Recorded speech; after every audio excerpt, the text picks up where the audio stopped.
All right, now we're going to talk about how to go from slope-intercept form to standard form.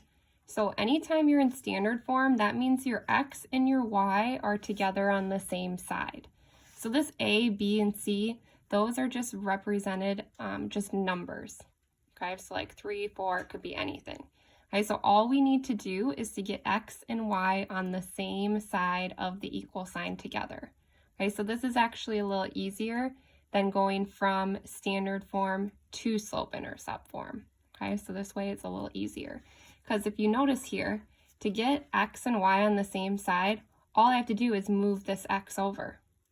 So in order to do that, I'm going to do the opposite, which is going to be subtract because 3 is positive. So I'm going to subtract 3x over. And now I have negative 3x plus y equals 2.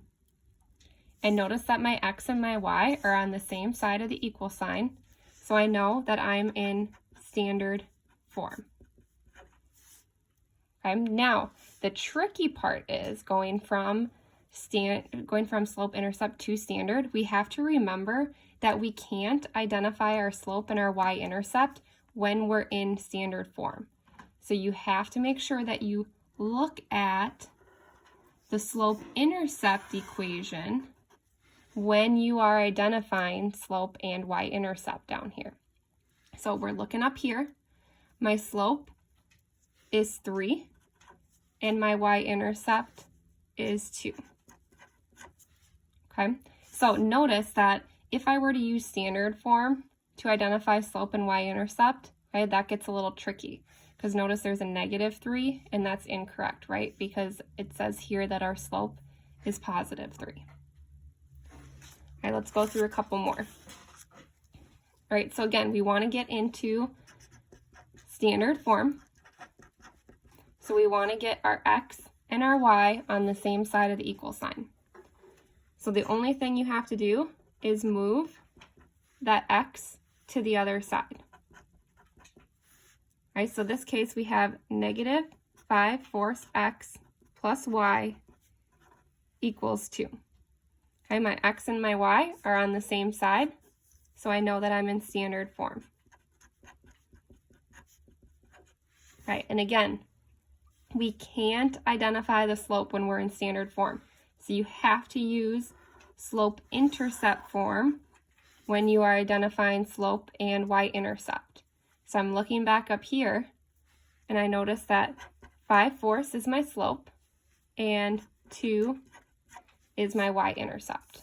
Okay, you have to always look at y equals. That's what makes it hard going between them, right? Because you need to make sure you're always looking at the slope-intercept form. All right, the next one, okay, this one again is the same way as what we did the last couple.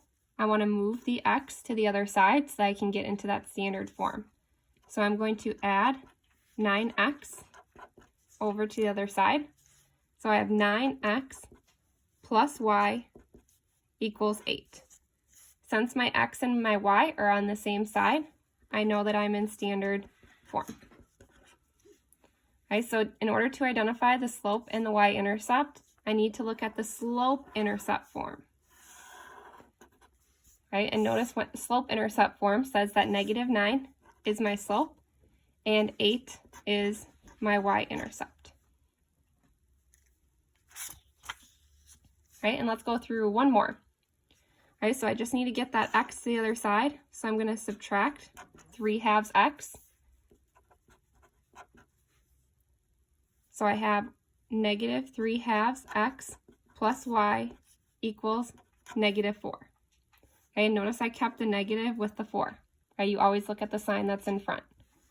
So my standard form, negative 3/2 x plus y equals negative 4. Remember slope and y-intercept? You always look at this equation, okay? Don't look at standard form.